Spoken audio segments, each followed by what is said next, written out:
today. Thank you for all being here today. As you know, our October meeting was postponed due to Hurricane Milton. I trust that you and respective communities are returning to normalcy. At this time, I'd like to ask the Vice Chair, Council Member Minus, to lead the pledge. Mr. Chair, Councilmember. Well, he's the one that didn't make it. Okay. She is coming, but she's not here yet. She's running late. I do Okay. apologize. Mike, you'll lead the pledge. Allegiance to the flag of the United States of America and to the republic which stands one nation under God, indivisible, with liberty and justice for all. Thanks, Mike. Appreciate that. Okay. Let's go around the table, introduce ourselves, your name, which MPO and TPO or TPO you represent. And then we can see if we have a quorum after that. I don't believe that we do, but let's go ahead and start introductions. Eric Sander, River to Sea TPO. Colleen Nicklin, now Volusia Flagler TPO, Executive Director. Good morning, Executive Director of the Space Coast TPO, Georgiana Gillette. Michael Woods, Lake Sumter MPO. Good morning, Gary Hutman, Executive Director of Metroplan Orlando. Good morning, Olga Lucia Castaño, Vice Mayor for the City of Kissimmee. Commissioner Lee Constantine, serving Metro Plan today and Seminole County. And if I can just say, because I have to leave early, I have a funeral I have to go to. I just want to thank you, Doug, for all your hard work and effort. You've been a great county commissioner, and as president of Florida Association of Counties, you've served as one of my right-hand man, and I really appreciate it. You did a great job, and I'm going to miss you. Thank you. Appreciate that. Good morning, Rob Almus, Director of the Ocala County TPO. Good morning, Craig Curry, County Commissioner, Marion County. Good morning, Ryan Kordick, Executive Director with the Polk TPO. Very good. Back, or you guys be speaking later anyway, but Secretary? Good morning, John Tyler, FDOT District 5. Good morning, Wayne Gaither, FDOT District 1. Good morning, Ciaosi Fine with the Florida's Turnpike Enterprise. Thank you all. Appreciate it. Thanks everybody that made it today. The scheduling caused some issues. Now, I believe we don't have a quorum. That is correct, Mr. Chair. We do Okay. not. So, all right, well, let's go into public comments. First of two opportunities for comments. Public comments on action items are heard before action is taken at the beginning of the meeting, and comments that are more general will be heard near the end. Comments may be made in person or online by those joining us via Zoom. People wishing to comment on action items in person must complete a speaker's introduction card. Each speaker is limited to 2 minutes. Members of the public joining us virtually wish to speak will use the raise hands feature on the Zoom screen. Attending by phone, you can hit *9 to raise your hand and request to be recognized. When you're called, staff will unmute your microphone. We'll ask you to state your name and contact information for the record. Rachel, is there anyone online wishing to comment on the action items? Mr. Chairman, we have no hands raised online. Lisa, is there anyone from the public wishing to speak in person? I have not received any public comment requests. Okay. And did we get any submissions via email or phone? Mr. Chairman, Virginia Whittington joining you from the virtual table. We did not receive any emails by phone or any emails or phone messages. Very good. Okay, thank you. Okay, delegation reports are provided for information purposes only. I hope you've all had a chance to review them ahead of time. If there are questions related to any of the delegation reports, the directors are prepared to respond. Do we have any questions related to any of the delegation reports? Anyone at all? Okay, very good. Moving on.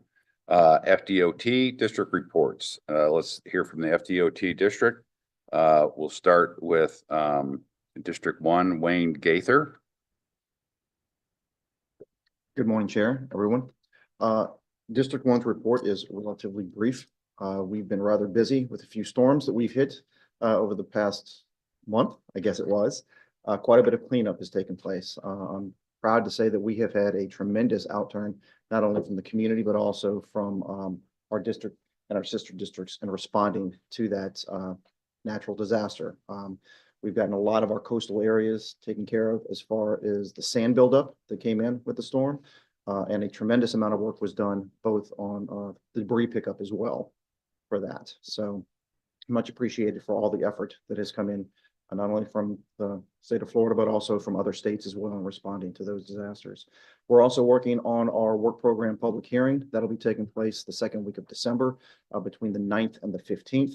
We'll have our virtual / face-to-face meetings taking place on the 11th. We're working on getting everything finalized with notices going out so that all of our MPOs will be able to share that information as well. Thank you, sir. Appreciate that. Thank you. Secretary? Yes, thank you, Mr. Chairman. If you don't mind, I'll. Sure, please. I'm not going to be as brief as Dave.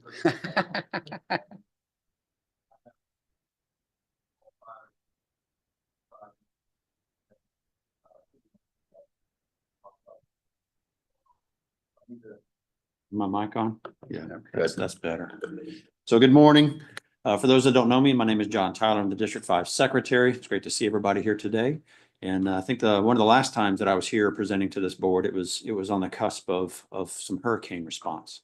So I'm going to absolutely start with, the hurricanes that we have been experiencing across the state. It has been another year with multiple impacts to the state of Florida, most recently with Hurricane Milton that literally impacted all 9 counties of District 5 in one form or fashion. And so we put together a little video that kind of encapsulates the FDOT response right here in Central Florida. So I'd like to share that with you and give you a little perspective on what we were able to do to respond in your communities to get the state highway system, back open, back into serviceable condition, and get things back to normal as quickly as possible. So if you don't mind, I'll share this video with you.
Thank you for letting me share that with you. We're certainly proud to serve our communities, and under Governor DeSantis's leadership, we have really upped our game over the last several years with our ability to respond. That coupled with the support of the Florida's legislature in both the DOT workforce as well as providing us with the heavy equipment that you see in those videos, we've really been able to respond quicker than we ever have in the past. So we're proud of the efforts to serve in our communities, and I really appreciate all the DOT folks that work long hours to, to get Central Florida back on its feet, especially with the state highway system. All right, moving on to a few other things. I do know that one of the items on your agenda today is a resolution of support for State Road 60. So that is on your agenda today. But I do, whether you're able to take action on that or not, I do want you to know, message received. Okay, we're working on it. We're actively working on it. There's actually a PD&E study that is in procurement as we speak. All right, so this is something that myself, my counterpart in District 1, LK Nandum, as well as my counterpart in District 4, Steve Braun, all three of us have been collectively collaborating on how do we advance State Road 60. One of the things that we've seen with Florida's growth over the last 5 years is that roadways that were, not so congested, all of a sudden, have become congested almost overnight. And especially that becomes very problematic when it's a rural 2-lane facility that has exceeded its capacity. You start to see safety problems. You start to see unsafe passing maneuvers. And so that certainly caught our attention. And we are trying to get that project back into a pipeline, or not back into it. It's the first time it's actually going into a pipeline, to go through PD&E, then get design funding, then get right-of-way funding, and ultimately get construction funding. So thank you for that strong show of support to even get it on the agenda. That it's important to this alliance. But message received. We are actively working on it, and we'll continue to push that forward. 2024, as we round out the year, we've the Central Florida transportation projects have received a significant number of accolades and recognitions, and I want to share some of those with you, because they are projects from your own communities, from your own TPO, MPO areas. I'm going to start first in Orange County, the State Road 426 Coalition. You probably heard of Fix 426. That was it was a grassroots effort from the local community to try to do something better with State Road 426 running through their town. So we put together a coalition to reimagine what that roadway could look like. We've got a very strong showing of support from the local community, came up with a new vision, are advancing it into design and into construction, using a 3R project, a resurfacing project, as kind of the base. And the locals are bringing some money to it, and we're able to take that money and leverage it and do a lot of things. And so that project received the ACEC, that's the American Council of Engineering Companies, Outstanding Safety Project Award for the visioning that coalition put together. So we're happy about that. On Orange Blossom Trail, the project that you actually see on your screen, I've got another video that's going to talk a little bit about it towards the end. That project has a lot of safety countermeasures that we've brought to bear, which was on a corridor that had the highest pedestrian fatalities in Central Florida for a long period of time.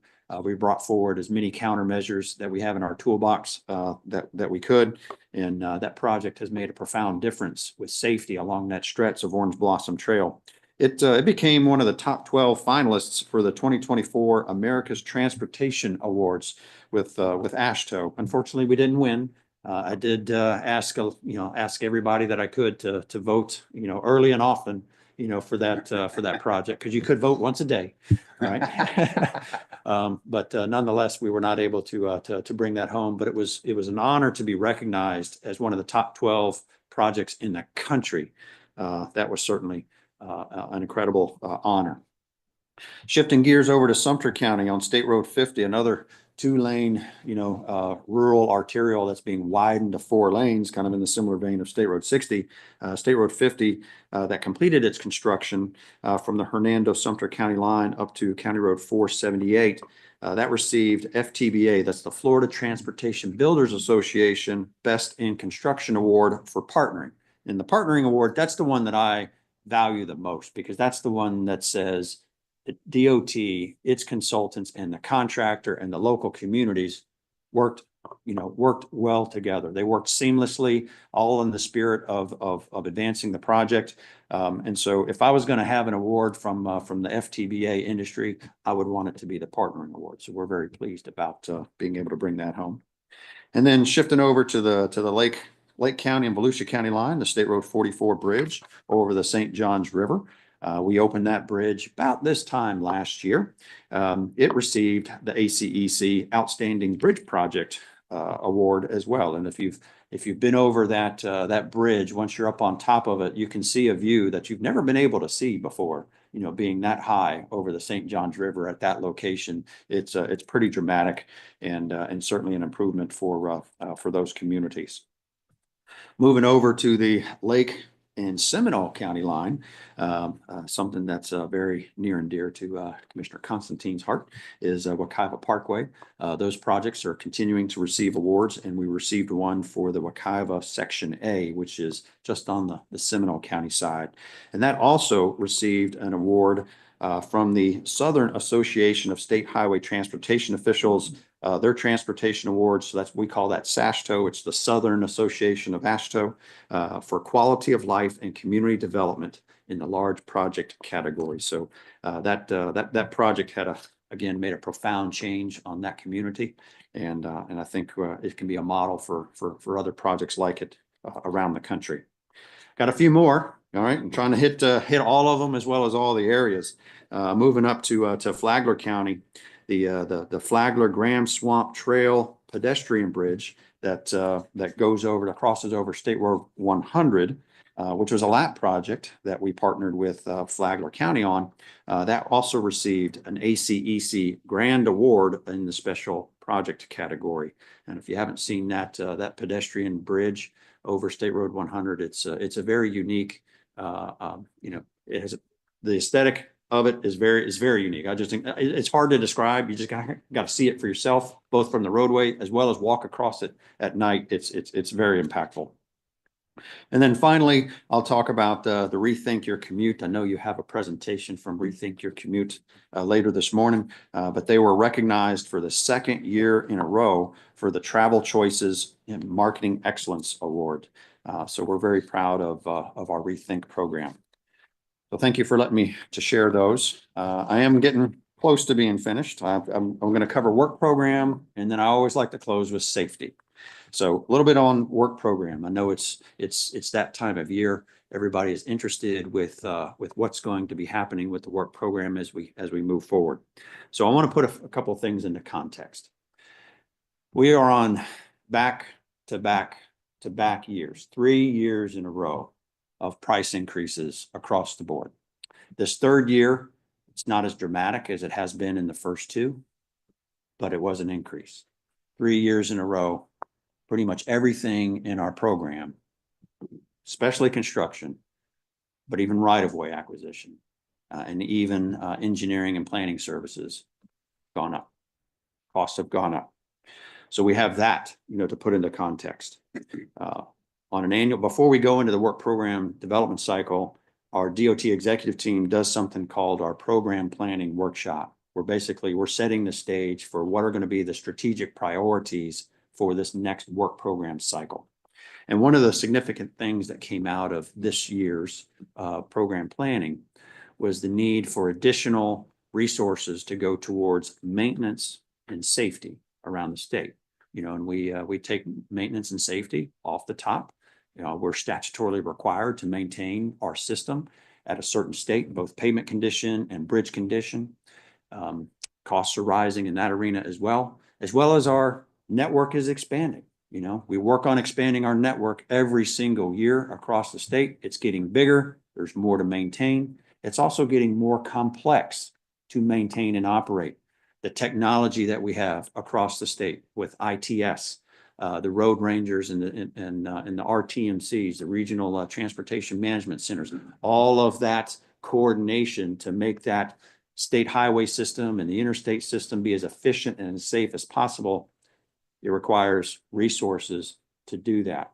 So we had to make some adjustments to ensure that those services as well as those maintenance activities are funded at the level that we expect. And that was an increase, and that comes off the top.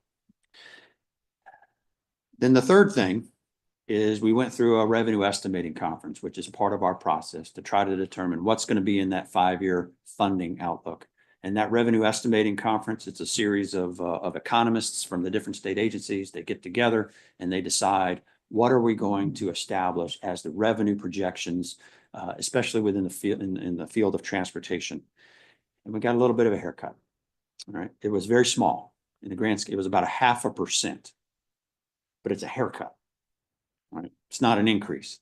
So, think the pressures that we're feeling, 3 years of price increases, additional maintenance burden, and a little bit of a haircut on the revenues. So that's the challenge that we went into this work program development cycle with. And we have to produce a balanced budget. So we're going to have to make some tough decisions this cycle to be able to produce that balanced budget. And we're still in the process of that, because then the fourth, pressure that we're under are the hurricanes that we just talked about. And Milton was, the third of three. We also had Debbie and Helene. Not only did they impact our cash balance, because we pay for these things and we get reimbursed later, but we pay cash for all of those emergency activities, but it also consumed a lot of resource, human resource in terms of time. The same people that build the work program, same people go out and help restore, mobility after a storm impact. So we're going to need every second that we have until the deadlines are upon us. So one of the things that you're going to see different this year is that December work program public hearing. That's probably when you're going to find out, what's in the work program. We're literally going to be working up to the last minute, trying to make sure that we can do as much good as we can with the resources that we have available. So some of y'all may be, used to in the past, getting a little, some additional advanced information. And in our public hearing at the district office, there's not a whole lot of people that come out. But this year it actually might be, we might have a lot, because that might be the first real glimpse of what we think we're going to be able to do and not do with this next work program. So I do want to kind of set the stage on that. We will be having to make some tough decisions. Some of the things that I have told my team that we need to prioritize, certainly safety projects. We need to continue to have a strong focus on our safety projects, but also the things that are already in the work program. They need to take priority over anything new that comes into the work program. So maintaining those construction projects is going to be a tremendous focus as we try to balance this work program. All right, getting close to the end. So I want to close with safety. And, many of you are familiar with our Central Florida Safety Strategic Plan. And we have made a lot of progress here in 2024, building some momentum that's going to carry us into 2025. And so I have a little video that I'd like to share with that. And forewarned, some of the people that are sitting around this table, you're going to be showcased in this video. I don't know if you've seen it before. This might be the first time you've seen it, but hopefully you'll be okay with it. But, I do appreciate your participation in our efforts, and I'd like to share this video with you.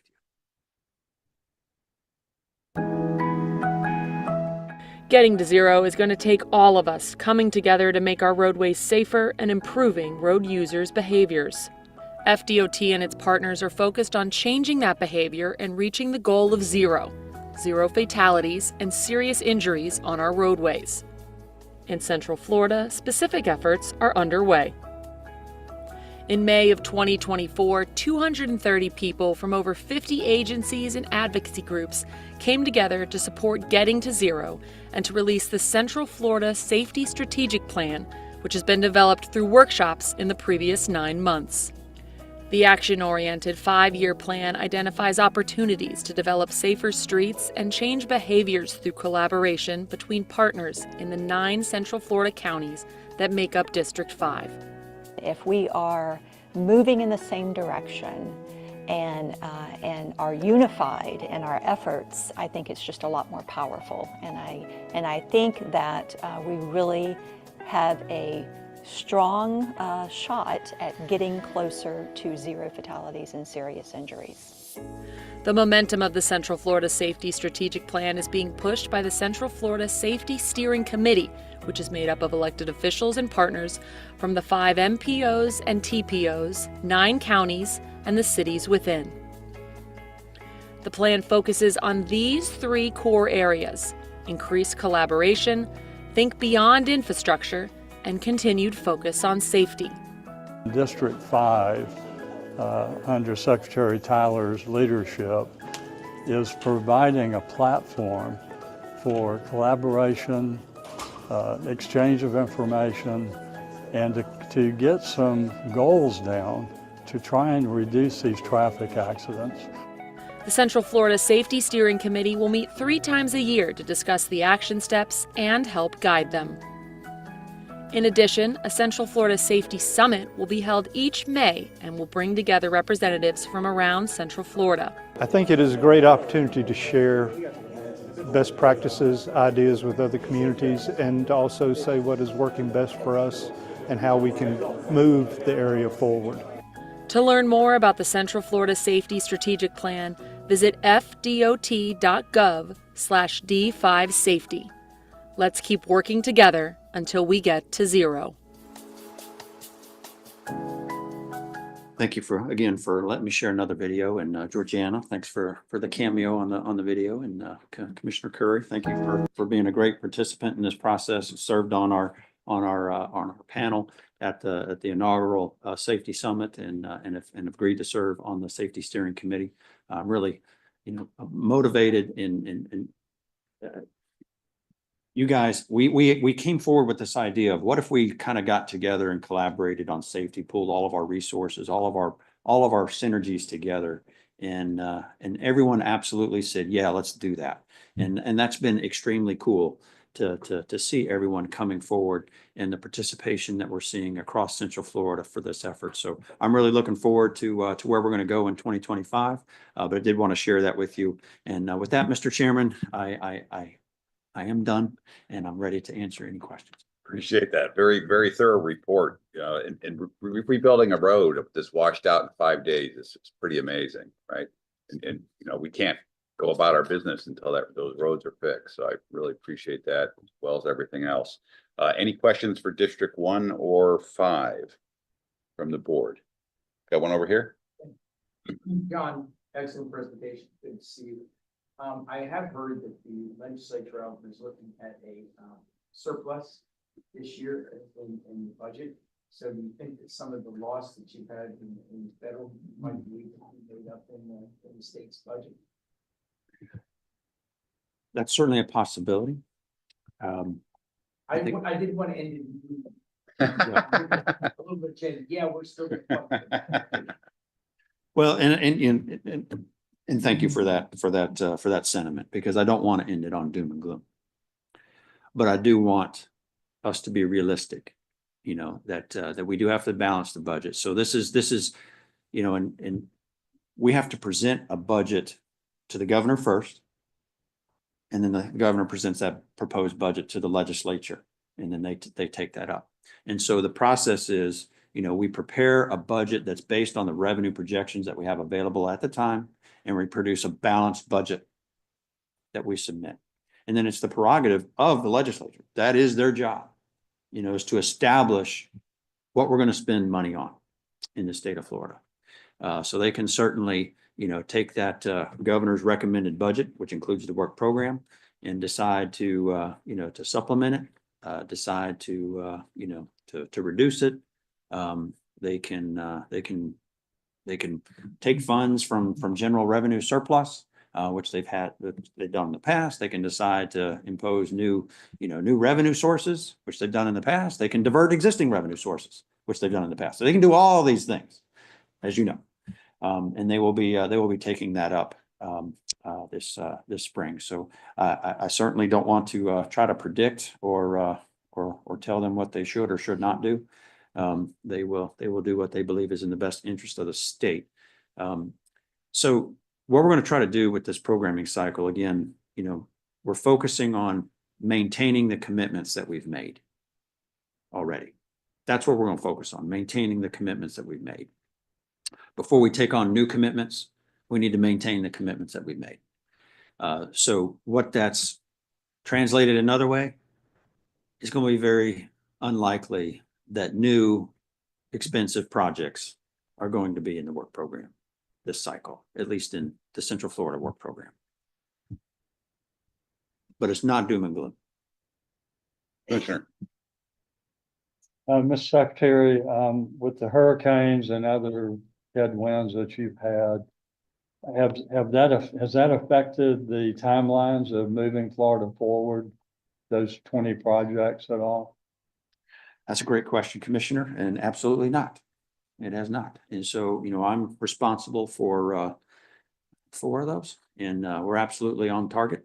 In fact, I'd like to report that, I-75 will be getting started with construction on the southern segment that goes from State Road 200 down to State Road 44. We're actively in design now with our design build contractor, and we believe that we can break ground after the first of the year, which is accelerated. When you came and we were in your council chambers with Secretary Perdue to announce our construction date, it was summer of 2025. And we're going to beat that. Good. Yeah, thank you. Very good. Excellent. Excellent. Anyone else? I just one more thing. Go ahead. I don't know, these are great facilities and I know that we have a lot of technology here and everything, Gary, but I've always, when we had the Florida Association of Counties look at their operation offices, it was like the star of the day. Everybody wanted to, really was so impressed with the operation.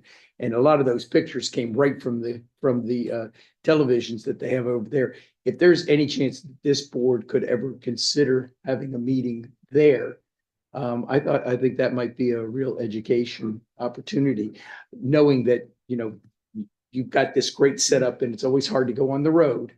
But if everybody's already seen it, and I know the commissioner has and the commissioner has, but I don't know if everybody has been there before. And it's just such a great facility to just know the resources that we have out there with the MPO. I'm always amazed. They can see everything that's happening on every highway from here to Gainesville and down the south. And it's just an amazing building. Excellent. Thank you, Commissioner. Anybody else? All right. Thank you, Secretary. Really appreciate that thorough report. Very good.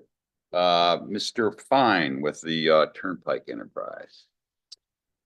Good morning, Alliance members. No updates today. The only thing that I'd like to talk about is so the end of this year and the beginning of next year, the Florida Turnpike Enterprise, similar to District 1 and District 5, are gearing up for the tentative work program season. And that's, not just in Central Florida, that's across the state. So I'll be reaching out to a couple of you to, schedule presentations. And we, as a Turnpike, don't have our own public hearing, but we do expect to be in attendance at District 1 and District 5's public hearings. But with that being said, that is the end of my report. Thank you. Any questions for Mr. Fine? All right. All right, so we can't approve the minutes, but would the board like to hear some of the presentations, or do you want to save them until we have a quorum? Some of the action item presentations. We've got the minutes we can't do. We've got the meeting schedule. We've got the list of priority projects. We've got the State Route 60, which Secretary already discussed. So if you wanted to get, a little quick summary on those, we could, those last two, or if not, we can wait till the next meeting and cover them in thoroughly. What do y'all want to do? Pleasure of the board. We're here. So you'd like to hear maybe a condensed version of those last two? Okay, let's do that. But we won't be voting. Okay, so this first one will be the list of priority projects. Ms. Gillette.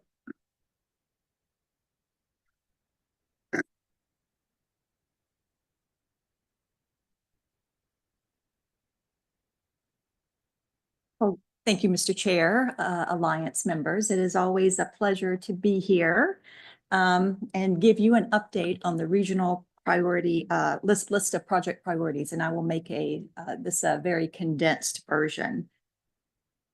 You know, as you know, here in Central Florida, the MPOs work through this alliance collectively to develop regional transportation priorities that also assist FDOT in programming projects that are considered regional in nature. And the categories on the priority list include SIS, the Strategic Intermodal System, regional trails, regional transit projects, Transportation Regional Incentive Program, and then the last category that we added last year is the Transportation Systems Management and Operations. So 6 MPOs are involved in this effort.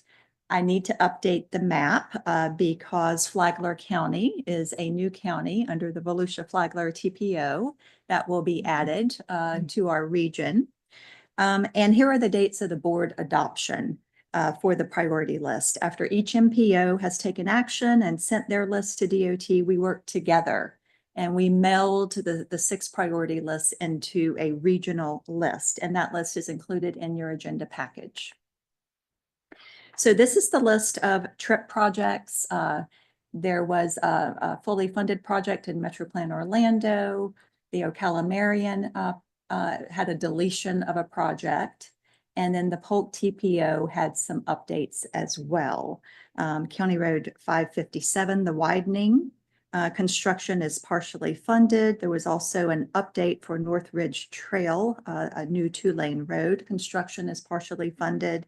And then Thompson, the widening of Thompson Nursery Road, construction is partially funded. So they are requesting some trip funding to supplement that. This is our fully funded list. We had various projects that moved over on the strategic intermodal system to fully funded. So we are having some movement in that area. And moving into our SIS needs list, we do have a few updates for the Space Coast TPO. The State Road 401 bridge replacement design is now underway for that bridge at the port. And getting it ready. It will be delivered through a design build at some point in the future. The I-95 interchange at Malabar Road, that is a new project that we added to the SIS priority list, which is a priority for our MPO. Metro Plan Orlando had a few updates. Osceola Parkway to west of the beach line, right away is now fully funded and construction is needed. I-4 corridor truck parking, this is the Osceola County location. Right away is funded. Construction is needed. And then State Road 60 from Polk Osceola County line to US 441, a PD&E is needed on that project.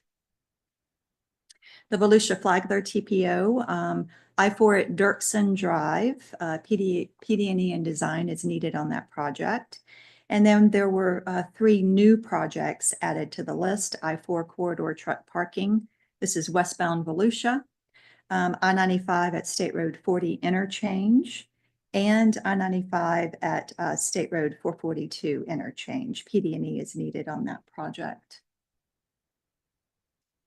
And then there is the Polk TPO as well. I'm sorry. Yes, State Road 60, PD&E. Okay, moving on to Metro Plan Orlando. This is Tier 1 Coast to Coast Trail. There is a project, the Orange County Gap Segment 2. Construction is fully funded. Lake Sumter also had some updates on various trails, the South Sumter Trail, the South Sumter Connector. Construction is underway on those 2 projects. State Road 50. South Sumter Connector. There's some right-of-way underway on 2 segments of that connector trail, as well as the South Lake Trail 3B. Construction is fully funded. For Tier 2, this is the St. Johns River to Sea Loop Trail. The River to Sea had some updates to this list. Several updates to the Spring to Spring Trail Gap. Construction is fully funded on those segments. There was a deletion on Palmetto Avenue Gap. And then the A1A Gap. There is construction fully funded on 2 segments of that. And a PD&E is needed on 2 segments of the A1A Gap from the county line to Ocean Marina Drive and from Pool Drive to McBride Lane. So moving on to Tier 3, quite a few updates on the Metro Plan Orlando list. I won't go through all of these. Shingle Creek Trail, various phases of that trail is now fully funded. Claricona Ocoee Connector, that there's some design needed on that trail, Little Econ Trail Phase 3. Construction is needed. The West Orange Trail 4A and 4B. There's some movement on those 2 phases. Design is funded and construction and right-of-way is needed. And the West Orange Trail 4C and 4D. Design is needed on 1 segment. Design is funded on 4D and construction is needed to move that forward. Church Trail, design is needed. And then the Lake Nona Southeast Trail from Lake Nona to Narcoossee, design is needed on that trail as well. So the Polk TPO, some of their trails have been fully funded. Glendale Street Trail, the Fort Fraser Trail Bridge, as well as the Old Dixie Trail. And then 2 new trails, Old Dixie Trail from Auburndale Van Fleet to the Lake Alfred Trail. Design is needed right away. Design is funded, right away is needed on that trail. And the Ingram Avenue Trail, design is now funded and right-of-way is the next phase. The Tenerac Trail, there is a deletion on that trail. The project is no longer being pursued. Volusia Flagler, the Graham Swamp Trail, there is a gap there, phase 2. Design is funded, construction is needed. The Deering Park North Trail, design is needed on that trail. Florida Wildlife Corridor Trail in Volusia County, there is a PD&E that is needed to move forward. And Old Kings Road Trail, design is needed on 1 segment. And Old Brick Road, the PD&E is needed. Space Coast TPO, US 1 from State Road 50 to Grace. We are, design is funded on that trail. So there is some movement there. So moving on to the regional transit projects. There is a new Sunrail parking feasibility phase 2 south. That is a new project that has been added to that list, and VOTRAN automatic passenger counter improvements. And then prospective transit projects. A new project is the VOTRAN Park and Ride Intermodal Transfer Facility Study. And then there's an update on the COCO Intermodal Passenger Rail Study. That feasibility study is complete, and we are continuing to look for final design and construction of that project. So moving on to transportation systems management and operations, Metro Plan Orlando has added 4 new projects to that list, and they are listed there. Ocala Marion has a new project on State Road 35 at County Road 25A. The Polk TPO added a new project on US 98, Lakeland, TS-M&O and operational improvements. And then the Space Coast TPO added a new project, I-95 interchange at Malabar Road. These are some safety and operational improvements. Design is needed. And then the Clear Lake Road roundabout, which would be the entrance to the COCO Intermodal Station. PD&E and design is being updated currently, but we are looking for some construction funding as well. And so that is a really quick rundown of some of the major or the larger updates to the priority list. A lot of cost estimates have been updated throughout. There have been some minor limit changes throughout. We cannot unfortunately approve the regional prioritized project list, but we have transmitted this draft list to the DOT District 5 office. We will certainly do that to District 1 as well. If you have any specific questions, your respective MPO director can answer those. If there's any updates or anything that you see that needs changing, definitely be sure and let us know that, because we do have an opportunity to make any updates at our next Alliance meeting. But we will definitely want to go ahead and make sure that the districts have this information in relation to the projects, just in case there's any new funding that could be put towards these projects, especially the existing projects. So, Mr. Chair, that concludes my report. Thank you, Ms. Gillette. Appreciate that. Yeah, we can't take action, but we can ask questions that we can make sure and take quick action next time if we get those questions out of the way. Is there anybody that's got any heartburn or questions? Go ahead, Mike. This one there, I think. It's probably a question to Gary, maybe. Are there any provisions in our bylaws to allow chairman to sign the resolution on support for this project? So that it does include, it affects funding. And these are prioritized lists for Senate DOT as they're developing the work program right now. All of our MPOs have those type of emergency provisions. I wonder if that's something that's in our current bylaws for the Alliance. Yeah, I don't know the answer to that. I know that we have provisions in our bylaws for MetroPlan to do emergency approvals when that comes up. Virginia, do you know if that's in the Alliance bylaws?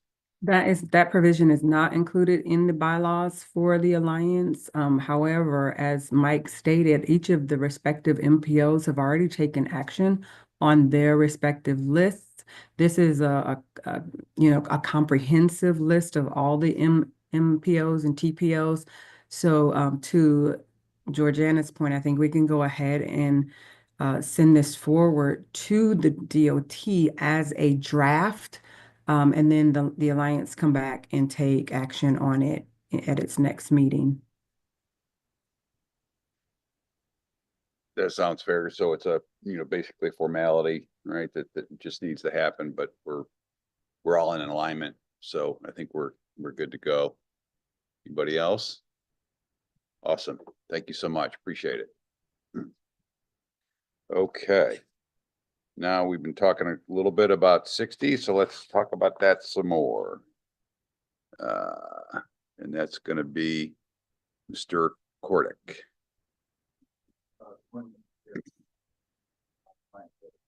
MPO staff. Whoop, now I'm on. Thank you. So this project and the Secretary, I appreciate your comments, Mr. Secretary. I'll be sure to relay those to our board. Our board's very interested in this project, both for both Polk and Osceola County, because I guess in our deliberations on this project at the TPO level, we look at it as one project, one need. I guess it's not exclusive to Polk or Osceola. It's really the entire stretch. And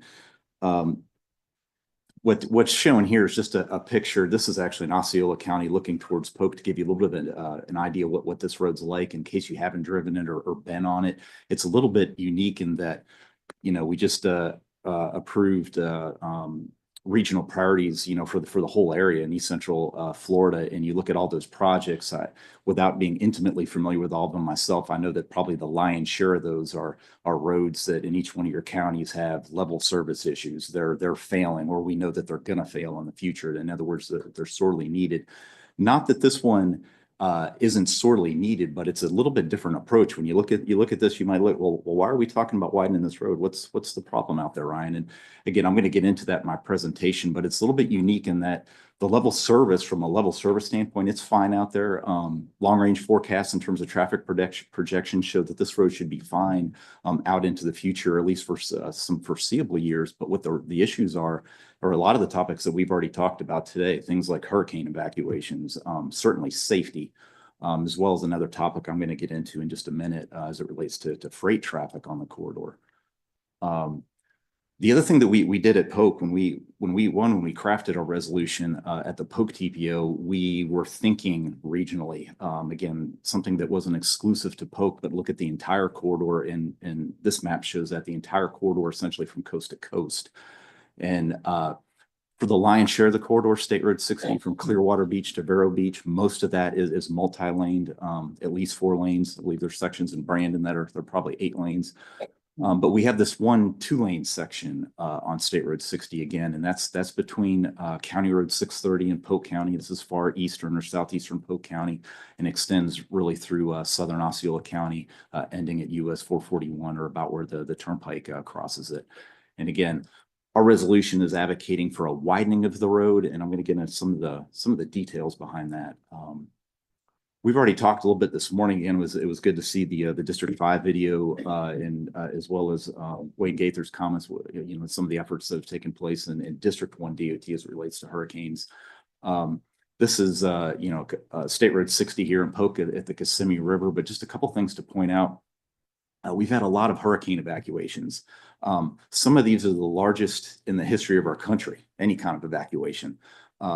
And I've got some different hurricanes listed. I think you all remember Hurricane Irma. We had 6.5 million residents leaving South Florida, coming north, going east-west, crossing the state. That hurricane came right in almost at the very bottom of the state, I think extreme southwest Florida. We had 6.5 million people evacuating. I know a lot of the southern counties in Florida. Dorian was another one. Well, did Dorian hit Florida? Well, yes, it didn't hit Florida, but it caused, again, another very large evacuation. The point is here, we see that full fold, especially in Polk County. I know in Osceola as well, when all those millions of people are coming out of those urbanized areas and trying to get across the state, trying to traverse the state. Another point I wanted to make, and this is included in the resolution, which is in your packet.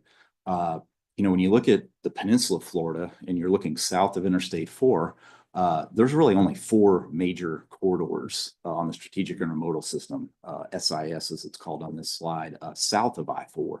State Road 60 is one of them. So if State Road 60 has a problem, there's a bad crash out here. It's not like you just go 2 or 3 miles north or south and you get on another parallel corridor. You're making a 2-3 hour decision to go down to State Road 70 or even down State Road 78, State Road 80, down between Fort Myers and West Palm Beach. Those are big decisions. It's going to take a really long time to do something like that. So again, we have very few east-west corridors that truly stretch across the state. And again, as the slide indicates, at least a significant congestion. I realize this may be a little hard to see from where you're seated. This is actually a snapshot. This is what transportation planners do in times of emergency when we're sitting at our desk waiting on computers. So this is a snapshot of Google traffic right before Hurricane Ian was making landfall. And this is a look at traffic. You see I-4, I-75, much congestion, not unlike it was this morning coming out of Polk County. But where the arrow's pointing, that's this portion of State Road 60 and Osceola County. And you don't really have a legend here, but I could see this a little bit better in terms of the traffic congestion. You're looking at about a 12 to 15 mile backup on State Road 60 to go through the traffic signal that's at US 441. We actually had somebody on staff that was leaving Lakeland to go to Stewart that got into a similar backup for Hurricane Milton just a few weeks ago. She told me it took an hour and a half to get through that traffic light, just to get through the traffic light. And if you look even regionally, even compared to Interstate 4, I-75, it's one of the biggest choke points in this whole area. Freight. This speaks and gets into the mix of traffic. What kind of traffic do we have out there? And what you're looking at here is the Central Florida Integrated Logistics Center in Polk County in Winter Haven. This is about a mile north of State Road 60, essentially the center of the state. What you're looking at is CSX's rail line on the far right. This is the main rail line that runs up and down the state through the spine of the state. With freight traffic, cargo containers coming off of the rail, they're getting unloaded and then put on truck trailers, and then they're driving out. They're going all over the Tampa Bay area, Orlando area, as well as Southeast Florida from this location. We have a number of other freight activity centers, not just in Polk, but especially in Hillsborough County along the corridor. the net effect is you're looking at about 30% truck traffic on roads. And any of my counterparts in the meeting today, as well as other staff, would probably agree that 30% truck traffic on a corridor is very significant. So we've got a lot of trucks on this corridor, is what I'm trying to say. Safety, and this is really the probably the most important consideration when it comes to State Road 60. The Secretary touched on it earlier about our shared goal at the MPO level, FDOT level of vision, a target of zero fatalities and serious injuries on our transportation system. That's not the case on State Road 60. And in looking at the crash data in detail, I actually looked at all the fatal traffic reports myself in both Polk and Osceola counties, and this really essentially stunned me. But over the last 5 years, going back from 2023, we had 17 severe crashes on the corridor, and this is the 2-lane portion in Polk and Osceola. There's actually been 28 fatalities on with those 17 crashes on that 2-lane portion in Polk and Osceola. And this is the thing that really got me. 14 of those 17 crashes were either head-on or sideswipe collisions.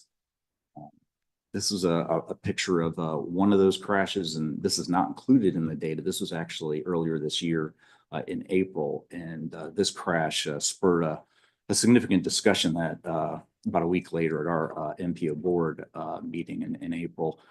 What you're looking at here is what's really left of a Ford Flex that's on its side. On the left, it passed the Toyota that's immediately behind it, which also hit it.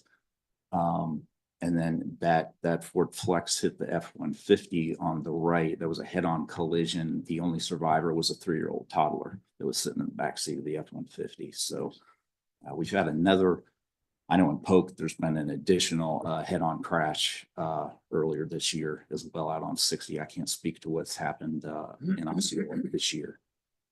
Point is that there's some pretty bad crashes out there. And again, a lot of them are the worst kind, cars hitting one another. I think Georgiana, she spoke to some of this under the priorities item. This is just to look at the programming of projects in the corridor.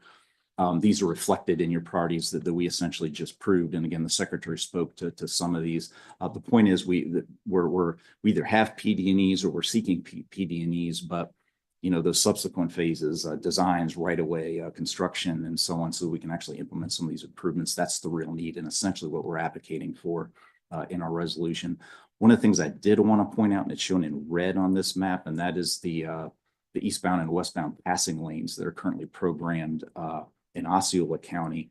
There's currently some passing lanes out there, but this would be an additional project. It's going to construction. I believe it's being let in February of next year. So that'll be a big help, because again, you get the cars, give them some space to pass one another. It might help out the corridor a little bit.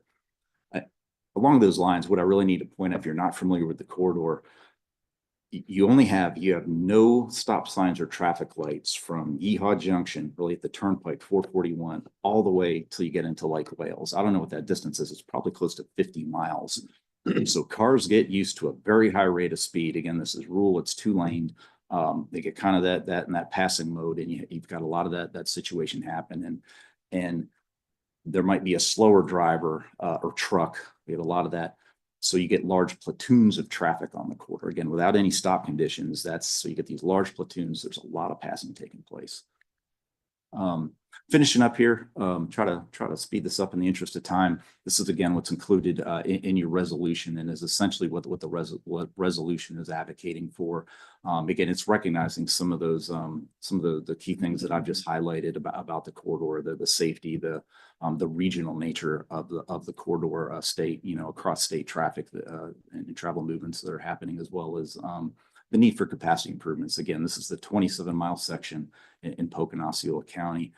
I think the resolution speaks to, where we can seek any state and federal discretionary funding to help out, with maybe advancing some of these project phases. The second bullet, again, is what we just took care of in the previous agenda item.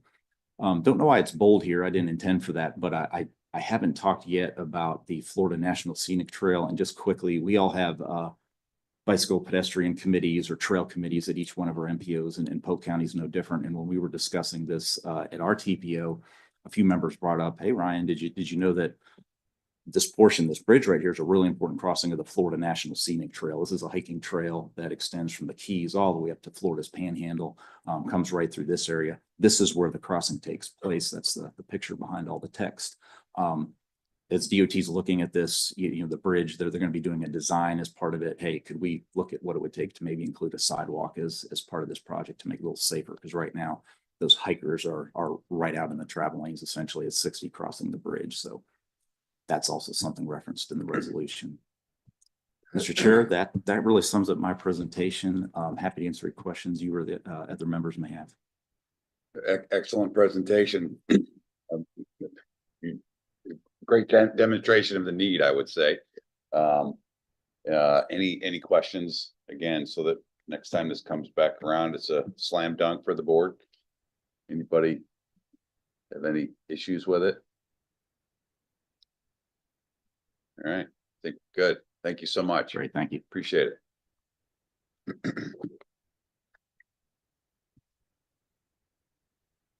All right, now we're ready for our presentations. This would be the regional indicators report from Alex. I'm here, Commissioner.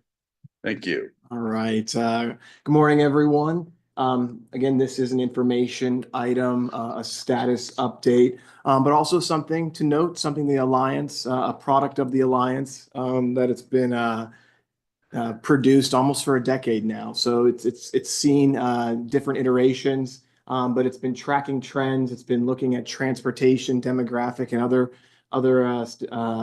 information across the district, but also including Polk County. So we're looking at a 10-county portion of the state. This document is now available on the Alliance website. I'll include that link later in the agenda.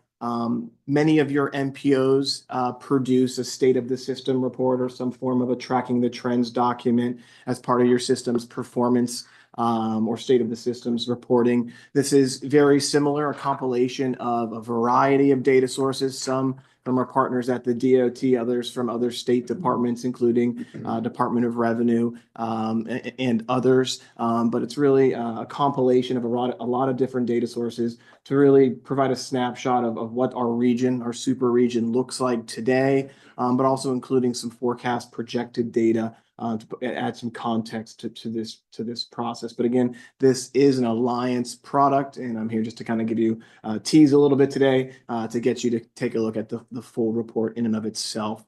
Again, population, and as each of you know from your home jurisdictions, our region has continued to grow substantially, even through the past 3 to 4 year kind of post-pandemic. So you'll see that in the report, document at the county level, looking at each of your MPO or TPO, but also kind of looking at it in that 10-county window. You'll see some breakouts, lots of charts and figures and tables in this report. So this will just give you a taste of what's in there. But our region's grown, I think, on average over the past 3 years, so post-pandemic, almost 7% across the region. Some counties, some MPOs a little larger, a lot of growth in Polk County, a lot in Osceola County, but really steady growth really across the region. That's forecasted to grow 20-30% in the next 25 years as well. So that trend we don't see looking in any other direction. We also look at other consumption and other statistics. Again, this is a document looking at our 10-county region. And I think a theme of this document is post-pandemic rebound and recovery, because our window now has 3+ years post-pandemic. So while you're seeing VMT here, as we look at other statistics, other indicators within this report, you're going to see Florida's rebound, especially domestically. But as we look at some of the port statistics, you'll also see that international rebound, not as sharp, not as a huge increase as our domestic, but we are seeing that increase. So whether you look at our seaports, our spaceports just on the up and up, as Georgiana can speak to. But as we look to our passenger ports, whether that's sea or air, we are seeing significant growth post-pandemic, most trending above their 2020 levels as if nothing happened in between. So safety's been a big discussion as well. This document gives a pretty comprehensive snapshot of safety within the 10-county region. Again, provides some charts and figures and breakouts, but also looks at total crashes, total injury, and fatality crashes, and all types of filters or sorts, as you may look at, kind of looking at the different types of vulnerable users. This highlights some of that, but again, the full report does include a variety of charts, figures, and tables to help visualize this information. So again, this is intended to be much of a tease. You'll have some longer format presentations later in your agenda, but the 2024 version of this document is available at cfmpoa.org. Scroll down a little bit, and you'll see that 2024 version of this report. And if you're interested, we also have our archive of all the other indicator reports. But this document, like I said, includes, I would say, 40 to 50 different data points, different data sources, and is tracking trends over a 15 to 20 year period on some of those data trends. So with that, I hope you dive into the report. And if you have any questions or thoughts for future publications, certainly let us know, as we'll be coming back next time this year with the 2025 version. Thank you. Thank you, Mr. Traeger. Any questions right now? Everybody's good. All right. Thank you much. Appreciate it. All right. Next presenter is Mr. Eric Hill, who's here to give us an update on the Regional Transportation Systems Management and Operations Plan. Good morning, Mr. Chairman and Alliance members. I'm going to give you an update on where we are with our regional TSMO program. I'm going to recap on the purpose and then go through a discussion on 3 of the tasks that we have already completed. These are the 3 tasks that I'm going to share with you this morning. These are the 6 tasks that are part of this study.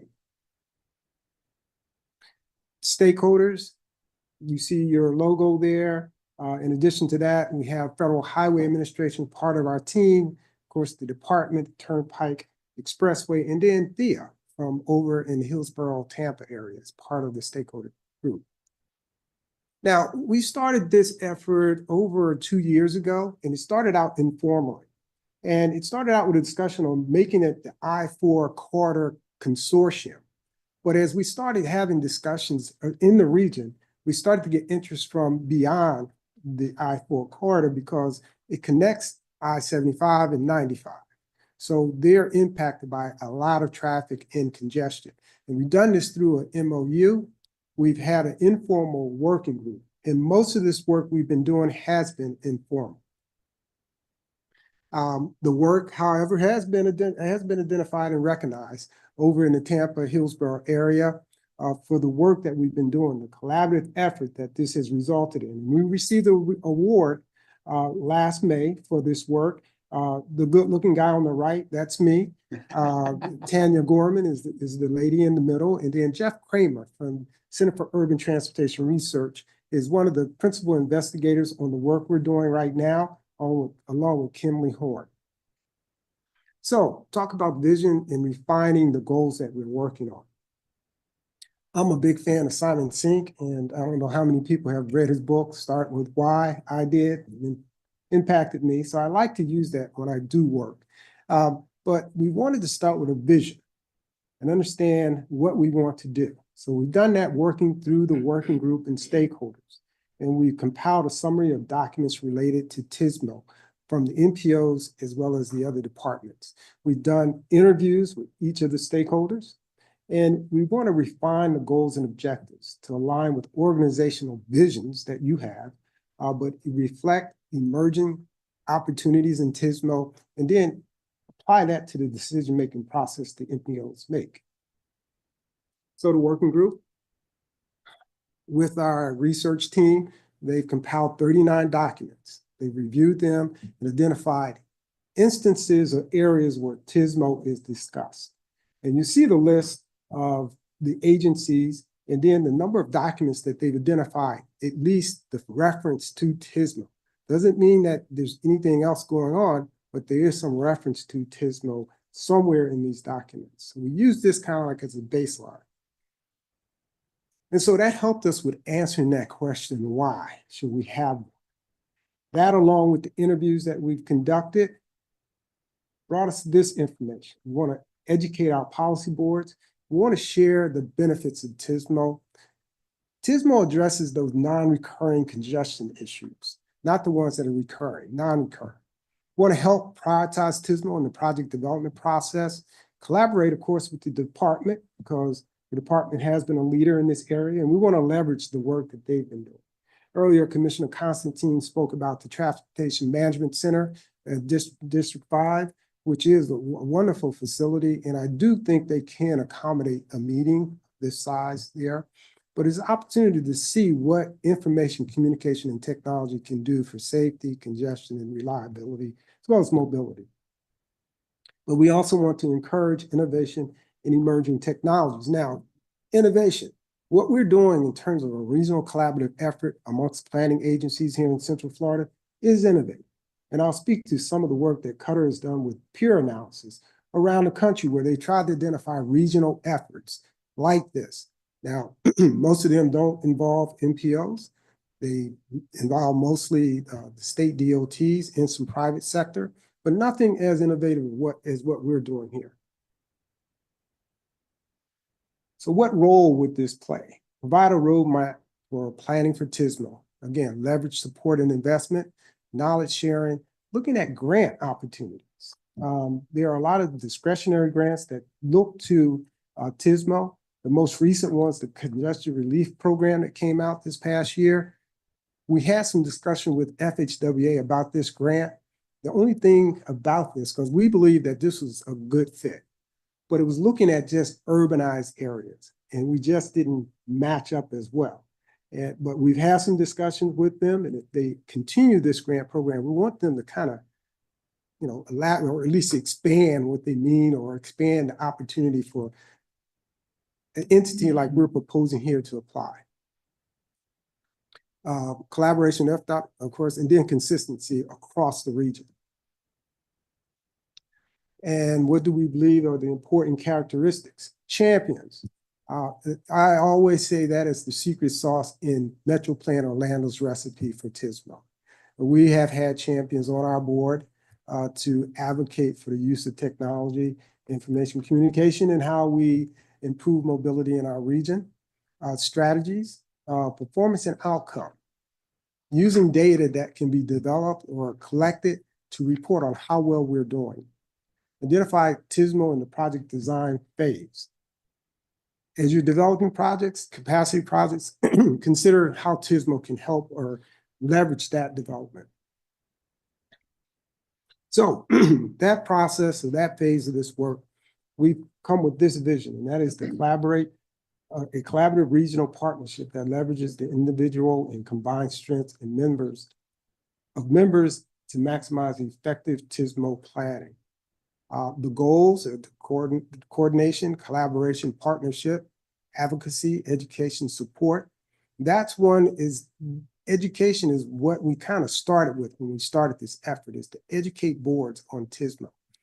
And then to integrate TSMO in everything that you're doing, consider it. So we did this assessment on where we are, strengths and weaknesses. And if you could, instead of weaknesses, if you could replace that with opportunities, because I believe this is an opportunity for us. So Qatar, in their work, they looked at other agencies around the country and how they are set up, what structure they have in place. So you see the national practice on the left side, and these are all the aspects that they have surmised. And then they compared it to where we are with this program. And without going into, each one of these, you can see where there is the gap. And the strategic plan that we are working on now is to close those gaps. And I'll speak to each of the action items. So those action items. Core to this is a regional strategic framework. And it plays on the vision, but also the strengths and opportunities that have gone into that assessment. And that is to look at success, setting this up for success by providing the resources to the program, identifying the core efforts that we want to do, and then to evaluate those projects or whatever activities that we will be doing. looking at how we can institutionalize support for this. And right now, what we've been doing is volunteer work. But is there a way to make this or give it more structure? And how do we do that? And then education. Again, I mentioned that that's kind of like where we started when we started this work. Discussion on how we can educate the boards. Because again, Metro Plan Orlando has been fortunate that we've had champions, we've had the resources to build a TISMO program, and then collaboration around the region. I spoke earlier about the FHWA funding opportunities. And what FHWA really likes is applications that are regional. And I believe that what we're creating here, or what could happen here, is something that would produce a regional effort. And then I'm talking about strategic and strategy, let's talk about tactics. How does this get done? And that's where we go into the policy actions, where we really talk about, okay, assignments, who's going to be doing what, and how is that going to be accomplished? So that's where we are right now. The next steps, this is our schedule. We're coming into the home stretch pretty much. We had to shift that task 5 out to December, where we're going to be working or calling a meeting with the working group, go through all the work that we've completed thus far, get their input, and then we're going to produce a final document, and we're going to have or call together the directors to present to them this work and have their input on what would be the next step. How would this move forward, and what would this look like, and what would it be, and how will it get done? So, Mr. Chairman, that concludes my presentation, and I will respond to any questions you have. Thank you, Mr. Hill. Any questions from the board? Good, thorough presentation. Appreciate it. You're welcome. Thank you so much. Okay, final presentation today is an update on the Rethink program by Mr. Brendan Guess.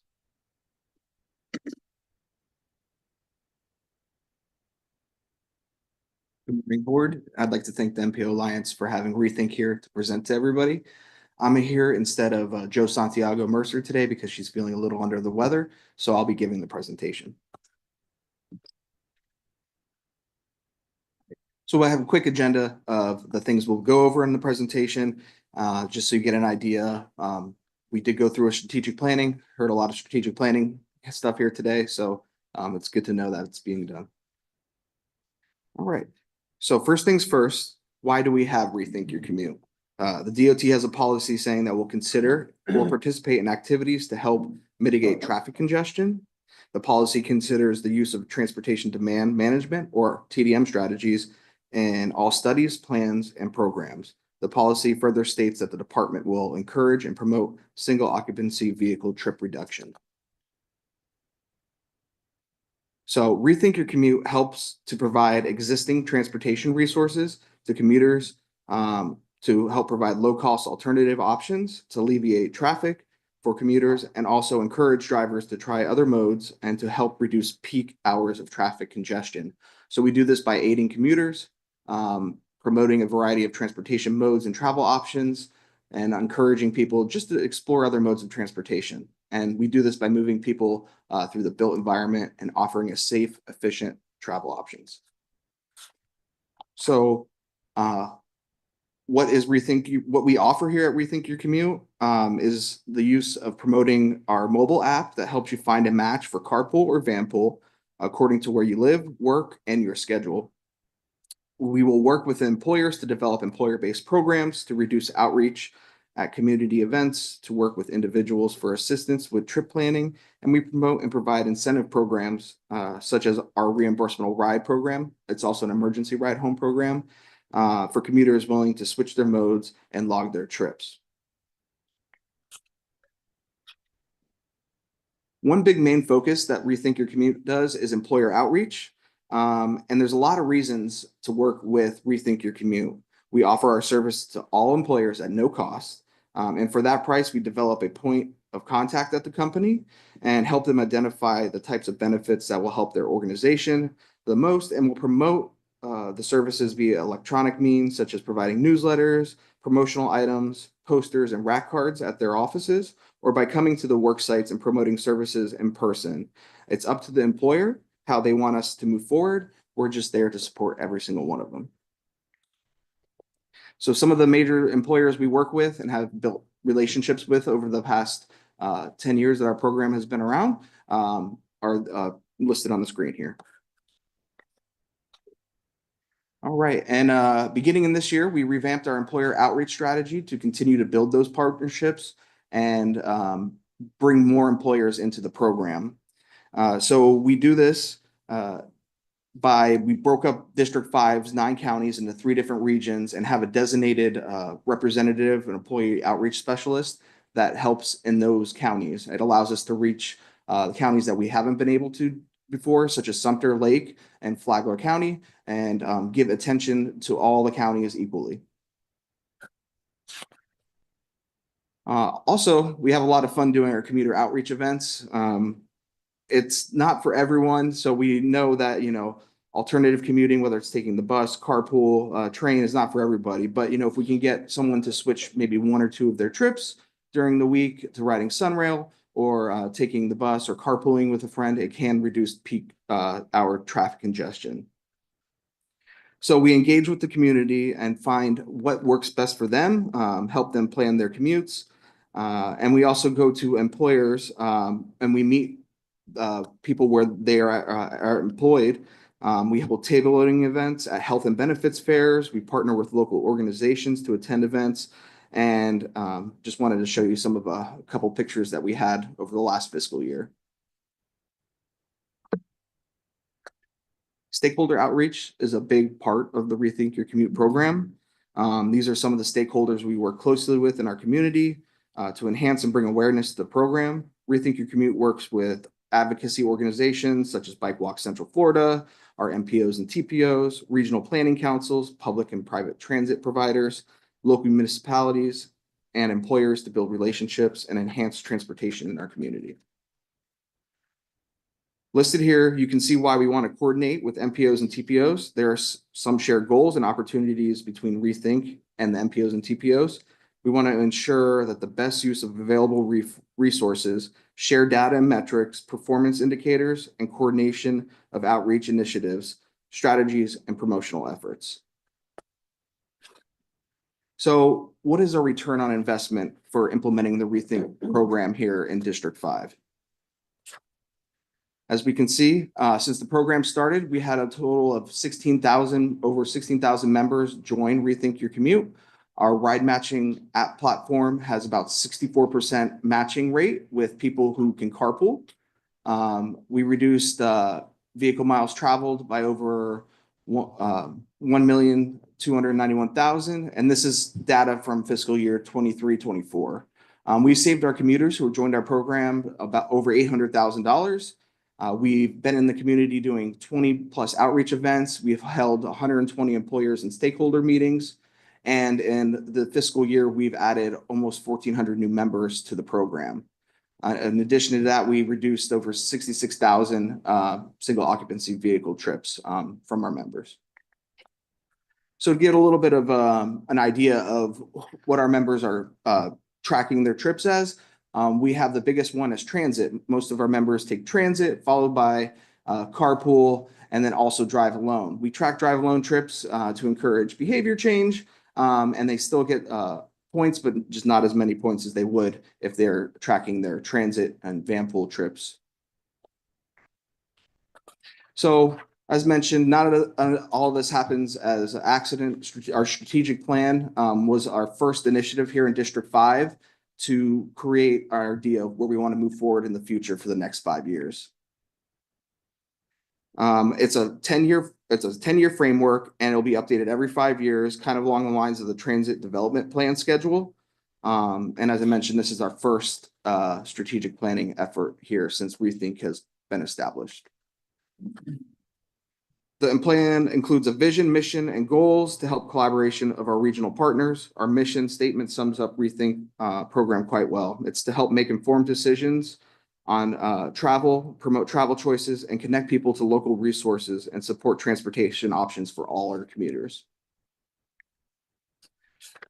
During the process of building out our strategic plan, we had to analyze a lot of data in the region.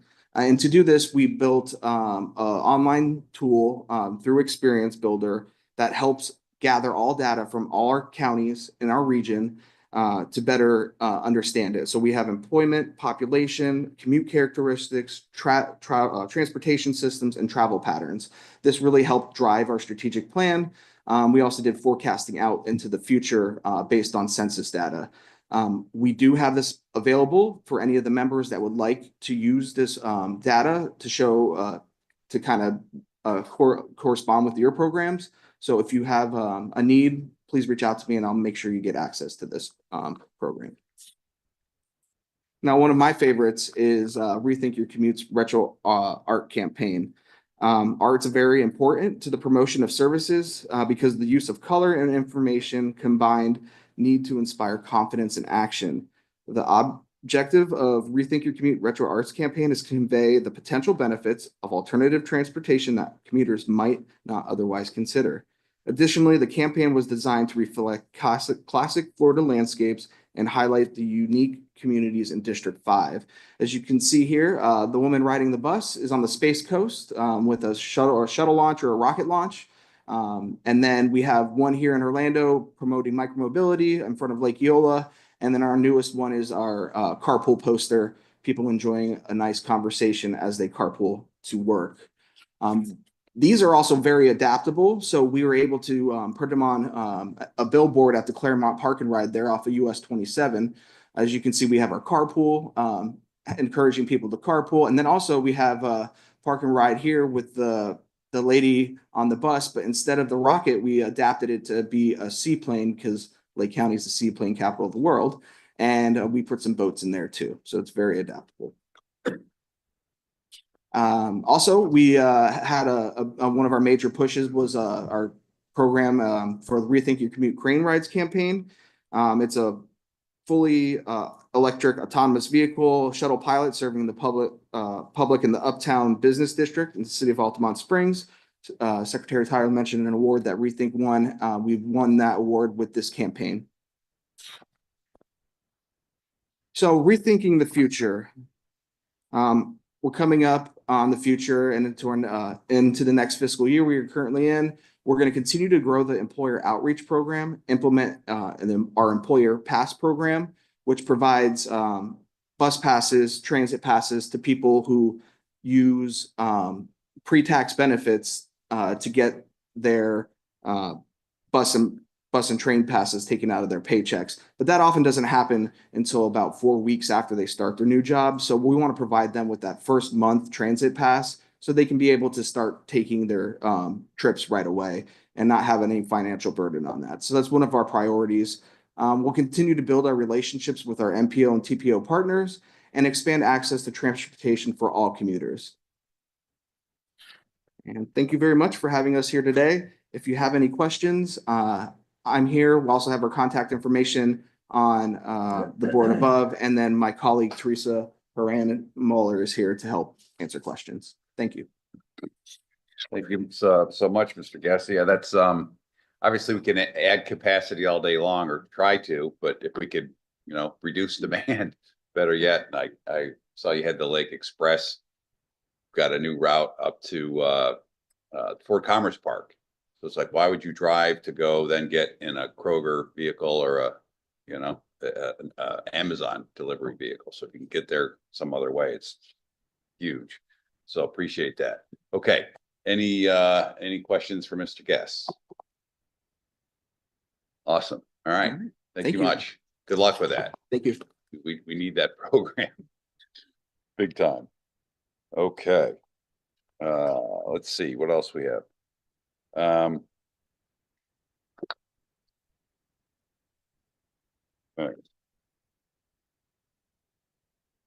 right, we have FDOT's Mobility Week activities. Which were held last week. I understand there were some great events held throughout the FDOT districts. FDOT Mobility Week, October 25 through November 2nd, 2024. It's just an informational item. Yeah, at the time the original agenda went out, we were anticipating Mobility Week coming up. So this is kind of dated material, but nevertheless, it's there. Okay, very good. Any member comments before we slowly wrap up? Yes? May I, Mr. Chair? Yes. Hey, it's not quite afternoon yet, but hello, everyone. I am Yvonne Minus. I'm also the secretary here. And it's indeed my honor to be here today for my final meeting as an elected official. I'm termed out, and but it's been my honor to be a part. I want to thank my chair, the most beautiful lady in the whole wide world next to me, Georgiana Gillette, for her outstanding leadership to the Space Coast TPO. I serve now as the vice chair, and it's just been my honor. I would like to say to our secretary, Mr. Tyler, to Chuck, and to Georgiana, that although I may not be an elected official, I will be sitting in the back of the room or probably next to Chuck to watch the improvement and the eventual widening of Ellis Road. And I know, Mr. Tyler, that that is the top priority. And I thank you for keeping it at the top. To all of my fellow constituents, it has indeed been my honor to serve. I've served Melbourne as the vice mayor. I've served for 9 years. So I'm just elated. I'm touched. I'm supposed to be in Jacksonville at another function, but I thought it was very important that I bid everyone farewell, Godspeed, and Merry Christmas, Happy New Year, and everything else. But I thank you, Mr. Chair, and everyone for being here. I bid you farewell and Godspeed. Thanks for that. Really appreciate that. Yeah, and good luck to you post governing. Yes, I will be watching. I'm Yes. joining you, except I didn't term out. I got voted out. Oh, really? A little different thing, but yeah, it's been a pleasure serving this board. Yes. Yes, I have a comment as well. I definitely, it's been an honor for me to serve in this board. I have learned so much great things, and I applaud you for everything that you do. And I'm gonna definitely once in a while sit in the back and reach out to Gary. Gary's been great the whole time. So I am, excited for the next chapter. And thank you very much to all, and God bless you, and have a wonderful Christmas and a Happy New Year. Thank you very much. Yes. Important organization, right? That's the probably the number one question we get is transportation and roads and that and growth. Right? Yes. Probably those are the two. But yeah, anybody else? Any other board member have any comments? All right. So this is the second opportunity for public comments. Comments heard at this point in the meeting are more general in nature, similar to the first. Comments may be made in person or online, those in Zoom. Rachel, is there anyone wishing to comment?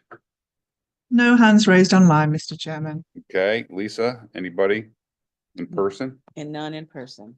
In Virginia, anybody on email or phone? No emails or phone messages received, Mr. Chairman. Okay, we're off the hook. So next meeting is February 14th, 2025 in this room. And if there's no more business, then this meeting is adjourned. Thank you, everybody. All right.